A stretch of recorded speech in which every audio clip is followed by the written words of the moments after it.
सुप्रभात बच्चों। आज हम आधुनिक काल के कवि ऋतुराज की खड़ी बोली में लिखी कविता कन्यादान का दूसरा भाग पढ़ते हैं। आइए समझते हैं कविता के भावार्थ को। माँ ने कहा, पानी में झांककर अपने चेहरे पर मत रीझना। आग रोटियां सेकने के लिए है, जलने के लिए नहीं। शब्दार्थ देखिए। पानी, यहाँ इसका अर्थ हुआ दर्पण, मिरर, शीशा, जिसका हम चेहरा देखने के लिए प्रयोग करते हैं।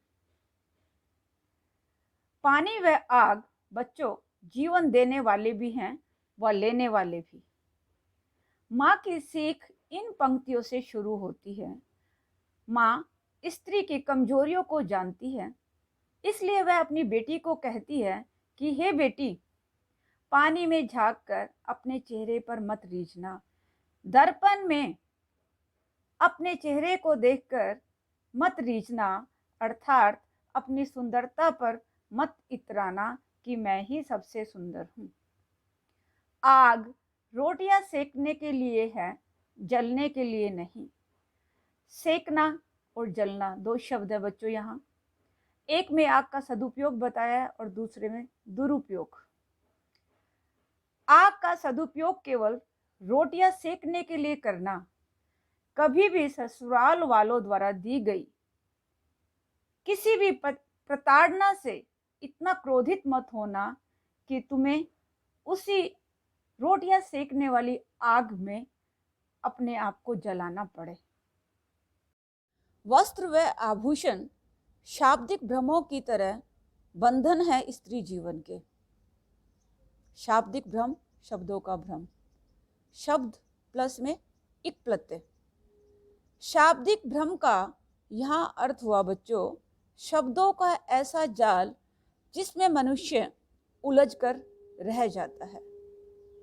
और शब्दों के जाल की तरह औरत के लिए वस्त्र और आभूषण भी एक भ्रम है, एक धोखा है, जिनमें फंसकर औरत दासी बनकर ससुराल में मिलने वाली प्रताड़नाओं को नहीं समझ पाती और अपना जीवन गुजार देती है।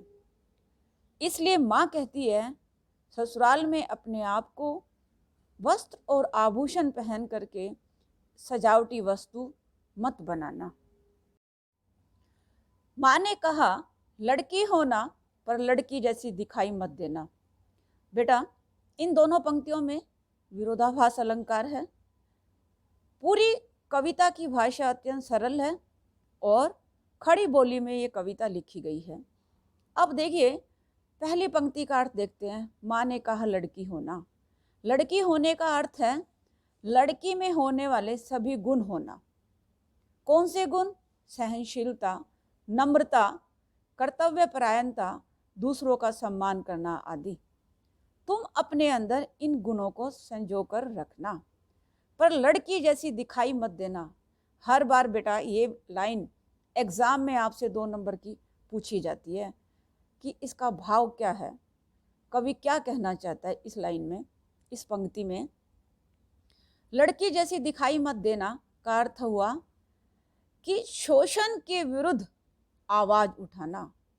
यदि पराये घर में दहेज के लिए मारपीट करें या अन्य किसी भी बात के लिए तुझे मानसिक रूप से प्रताड़ित करें, तो तू अपने लड़की वाले सारे गुण, कौन से?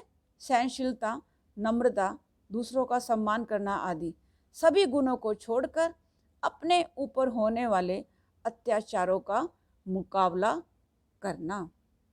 धन्यवाद बच्चों। आशा है आपको ये कविता समझ आई होगी।